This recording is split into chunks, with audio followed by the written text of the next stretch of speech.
Rayalaseema Ramanna చౌదరిలో dialogue చెప్పారు, నిన్న జరిగింది మర్చిపోను, నేడు జరగాల్సింది వాయిదా వేయను, రేపటి గురించి ఆలోచించను. కానీ గతం గతం, నిన్న జరిగింది మర్చిపోవాలి, ఈరోజు ఏం చేయాలనుకోవాలి, రేపు ఇంతకంటే మంచి పనులు ఏం చేయాలని ఆలోచించుకోవాలి. సంక్రాంతి శుభాకాంక్షలు. నన్ను అడిగితే మా గురువు దాసనారాయణ గారు చెప్పినట్టు, అన్నయ్య చెప్పినట్టు, నందమూరి తారక రామారావు గారు, అంటే మనం చేస్తున్న వృత్తి సినిమా రంగం. మనం సినిమా ఫినిష్ చేసి రిలీజ్ చేస్తాం.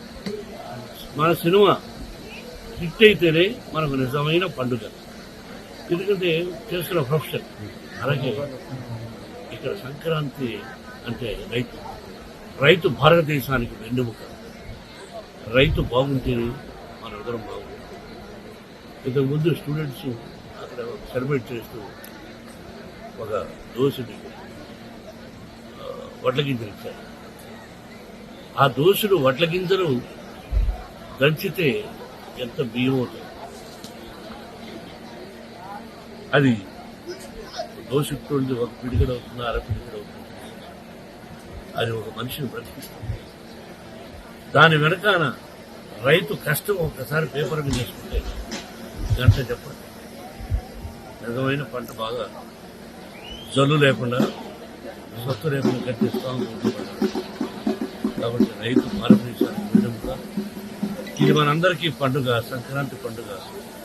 సంక్రాంతి లక్ష్మి అందరి ఇళ్లలోకి వచ్చి అందరూ సుఖ సంతోషాలతో సౌభాగ్యంగా 100 సంవత్సరాలు క్షేమంగా ఉండాలని, కరువు కాటకాలు రాకూడదని ఆ షిరిడి సాయినాథని ప్రకృతిని నూతన సంవత్సరం సంక్రాంతి శుభాకాంక్షలు.